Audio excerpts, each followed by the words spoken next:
بارک الذی بیدہ الملک وہو علی کل شیء قدیر الذی خلق الموت والحیاۃ لیبلوکم ایکم احسن عملا وہو العزیز الغفور۔ فرمان خداوند قدوس تبارک الذی، بڑی برکت والی ہے وہ ذات۔ کون؟ اللہ کی ذات بڑا برکت والا ہے۔ بیدہ الملک، جس کے قبضے میں سارا ملک ہے۔ زمین و آسمان کی بادشاہی کس کے لیے؟ للہ ما فی السماوات وما فی الارض، زمین و آسمان اللہ کے لیے ہے، اور زمین و آسمان کے اندر جو کچھ ہے یہ سارے کا سارا کس نے بنایا؟ اللہ نے بنایا۔ بیدہ الملک، جس کے قبضے میں سارا ملک ہے۔ وہو علی کل شیء قدیر، وہ ہر چیز پر قادر ہے، سب کچھ بنانے پر قادر ہے۔ زمین و آسمان کی تخلیق کس نے کی؟ اللہ نے۔ اور وہ کیسے کرتا ہے؟ وہ کہتا ہے کن اور فیکن، وہ کہتا ہے ہو جا اور پس وہ ہو جاتا ہے۔ تو اس لیے فرمایا کہ وہ برکت والا ہے اللہ رب العالمین، جس نے زمین کے اندر کتنی معدنیات کو پیدا کیا۔ زمین کے اندر سونا، چاندی، ہیرے، جوہرات، اور پھر زمین کو پانی پر ٹھہراؤ۔ یہ سب کچھ کرنے والا کون ہے؟ فرمایا اللہ کی ذات ہے۔ وہ قادر مطلق ہے، وہ جو چاہے، جس لمحے چاہے، جب چاہے، جیسا چاہے وہ کرنے پر قادر ہے۔ تو پہلے اللہ نے اپنی قدرت کو بیان کیا ہے، اپنی بادشاہت کو بیان کیا ہے کہ ساری کائنات کا بادشاہ حقیقی کون ہے؟ اللہ کی ذات ہے۔ یہی بات جب جناب سیدنا ابراہیم علیہ السلام دربار نمرود میں کھڑے ہو کے اسے کہہ رہے تھے، جب وہ کہتا تھا کہ میں بادشاہ ہوں، مجھے مانو، تو ابراہیم علیہ السلام نے فرمایا کہ بادشاہ اللہ کی ذات ہے، حکومت اللہ ہی کی ہے، حقیقی ہمارا خالق، ہمیں پیدا کرنے والا اللہ کی ذات ہے۔ اسی لیے عبادت کے لائق بھی وہی الذی خلق الموت والحیات۔ اور پھر انسان کو یہ چیز یاد کروائی کہ تیری جو تخلیق ہے، جو تو پیدا ہوا ہے، جو تجھے زندگی ملی ہے، اس کو ابدی نہیں سمجھ بیٹھنا۔ یہ نہ سمجھ لینا ابدی زندگی ہے، اب یہ ختم نہیں ہوگی، میں جو چاہوں، جیسا چاہوں میں کر لوں۔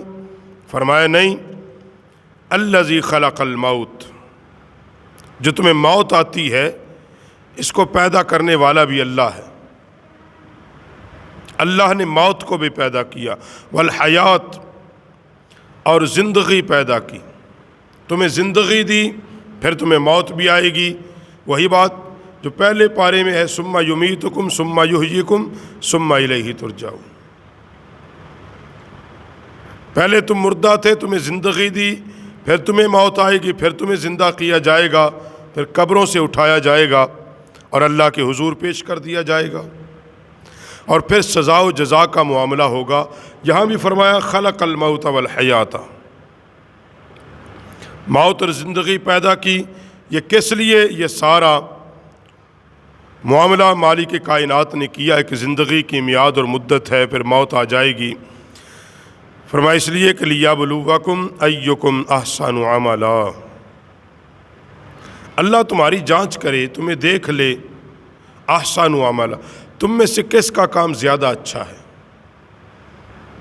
اچھائی کے ساتھ کون سا کام تم کر سکتے ہو۔ فقط اچھائی کا کام ہمارے ہاں ہم کہتے ہیں جس نے اعلیٰ مکان بنا دیا بڑا اچھا کام کیا، ڈگری لی بہت اچھا کام کیا، جس کا بناؤ سنگار، اچھا لباس پہنا بہت اچھا کام کیا، اچھے کپڑے سی لیے اچھا کام کیا، مگر نہیں، یا اللہ کی جو منشا ہے لیبلوکم، وہ تمہیں جانچے، تمہیں آزمائے۔ کس سے آزمانا چاہتا ہے؟ اچھا کام کون کرے گا؟ اللہ کی عبادت کون اچھی کرے گا؟ صبر کون اعلیٰ کرے گا؟ اللہ پر توکل کیسا کرو گے؟ تو موت اور حیات کا مقصد کیا ہے؟ موت زندگی کے بعد موت ہے، اور پھر اس کے بعد کہا ایکم احسن عملا، تمہیں دیکھا جائے گا، پرکھا جائے گا قیامت کے دن۔ اس کے بعد تمہیں سزا اور جزا ملے گی کہ جس کا جتنا زیادہ اچھا کام ہوگا اس کو اتنا زیادہ اجر ملے گا، جنت میں اتنا اعلیٰ مقام ملے گا۔ وَهُوَ الْعَزِيزُ الْغَفُورُ، وہی عزت والا اور بخشش والا وہی ہے، بخشنے والا بھی اللہ کی ذات ہے۔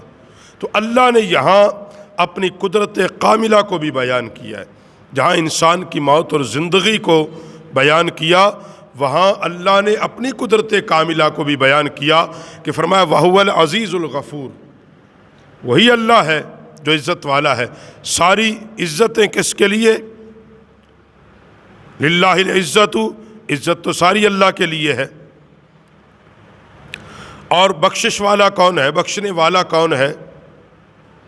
اللہ ہے۔ اللہ فرماتا ہے کہ اگر قیامت کے دن میں نہیں بخشوں گا تو کون ہے جو تمہیں بخش دے گا؟ اللہ بخشے گا۔ تو اللہ نے اپنی قدرت، اپنے وجود اور اپنی الوہیت اور اپنے قادر مطلق ہونے کا اعلان کیا ہے کہ کوئی اس بھول میں نہ رہے کہ کہیں اور چلا جاؤں گا، رب کی نافرمانی کروں اور اللہ رب العالمین کی حکم عدولی کروں، اور پھر کہیں اور کوئی راستہ ہے۔ انسان کے پاس کوئی راستہ نہیں ہے، کوئی دوسرا راستہ نہیں ہے۔ انسان کے پاس ایک ہی راستہ ہے، وہ راستہ یہ ہے کہ انسان اپنی زندگی میں عمل حسنہ کرے۔ اعمال حسنہ کیا ہے؟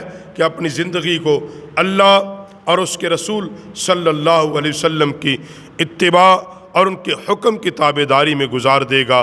پھر کیا ہوگا؟ وَهُوَ الْعَزِيزُ الْغَفُورُ، وہ عزت والا اللہ کی ذات ہے، اور پھر وہ رب اس کو بخش بھی دے گا۔ اور جو اللہ کی آزمائش پر پورا اترے گا، اللہ کیسے آزماتا ہے؟ وَلَنَبْلُوَنَّكُمْ بِشَيْءٍ مِّنَ الْخَوْفِ وَالْجُوعِ وَنَقْصٍ مِّنَ الْأَمْوَالِ وَالْأَنفُسِ وَالثَّمَرَاتِ وَبَشِّرِ الصَّابِرِينَ۔ جب آزمائش میں پورے اتر گئے، اب ان کو خوشخبری دے دو صبر والوں کو، وَبَشِّرِ الصَّابِرِينَ، اب خوشخبری دے دو کس بات کی؟ جنت تجری من تحتها الانہار، ان کو ہمیشہ کے لیے جنت ابدی مل جائے گی جس کے نیچے نہریں بہہ رہی ہوں گی۔ تو اس لیے اللہ کے حکم کی جو پابندی ہے، انسان کی تخلیق کا مقصد، انسان کے دنیا میں آنے کا مقصد، انسان کا اس دنیا میں رہنے کا مقصد فقط ایک مقصد ہے۔ وہ مقصد یہ ہے کہ اس زندگی کو اللہ اور اس کے رسول کے حکم کے تابع گزار دے۔